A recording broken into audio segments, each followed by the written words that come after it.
Hi everybody, this is my formative assessment of my favorite technology, which is Nearpod. And so I teach first grade and I love Nearpod because for 6 and 7-year-olds, they don't have to click on many things. They don't have to type on many things. It's pretty straightforward. There's a lot of fun activities that they can do. So something simple is definitely always something that I look for when looking at a technology for them to use. So the first thing we'll do is we'll just take a look at Nearpod if you haven't ever been there before. So I will take you right there and we'll just look at a Nearpod that I've made for my kids. I really like Nearpod, especially with virtual learning, because I can do the lesson right on Nearpod and then they can just complete everything right on there. So if I just want to preview one of these lessons, move my screen over a little bit.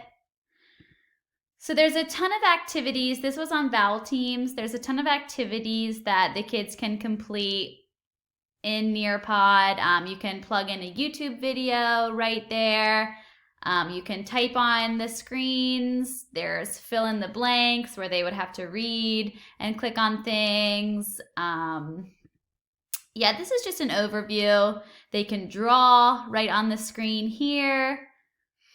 So pretty much a good variety of different activities so they don't get bored too easily. Matching, there's quizzes, there's games. So I really love Nearpod, and I know the kids do. So if you're looking at Nearpod as a formative assessment option, I think if you're completing the whole lesson right on Nearpod, it's a great tool because, like I said, there's so many different activities that you can use to check for understanding along the way. So it's not just one simple activity to base their learning off of. You have a bunch of different things that you're looking at, like the matching, the draw it feature, fill in the blanks, quizzes, polls, open-ended discussions even. And you can really use any of these activities as a single formative assessment too if you don't want to do the whole lesson. So you could just have the kids get on Nearpod if you just want to do one quick quiz or just one quick matching activity. You don't actually have to do the whole lesson on Nearpod. You could just use it as an assessment tool in a larger lesson.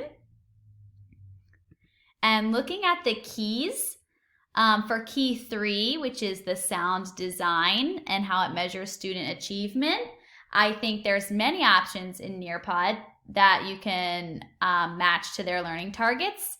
And you can kind of go back and forth between the lessons. Let me just move this screen over so that you get a better understanding if the students are on track or not. I think bias can come with any kind of technology if the students don't know how to use it to answer the questions.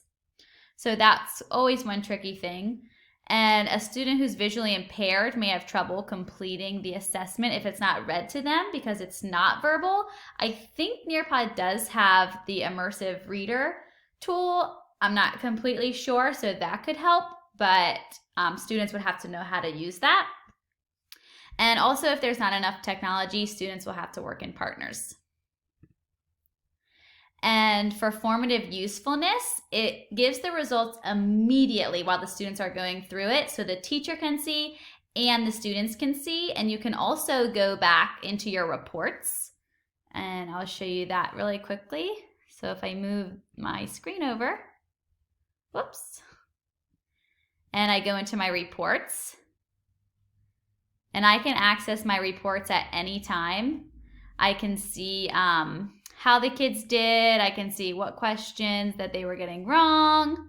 I can see, the only thing is I can't see the specific questions they got wrong. I can only see, oh, they got this quiz. They didn't get a 100 on this part. So you would really need to be paying attention as you go through it with them, because then as you're doing it, the teacher can see the specific things they got wrong, but you can't really see that part in the reports, to my knowledge. Maybe you can, and I just don't know how. And move this back over. Students are able to fix their mistakes if they get them wrong. So as the teacher, you can go over to them and you can help them. They can go back and then they can move forward after they've fixed it. And for student self-assessment, I don't think it's the best tool for self-assessment. You could have them do a poll at the end, kind of like, yes, I understand, I kind of understand, no, I don't understand. But that's pretty much all I could think of for the self-assessment. And then last, for effective communication, I think it's pretty effective because, like I said, the results are given immediately and the students are able to see them, which helps them track their results through the whole lesson as they go. The only downside is students do not see the summative information, only the teacher does. So if you're using Nearpod for the whole lesson, there really is no way for them to see at the end that, oh, this is how I did overall.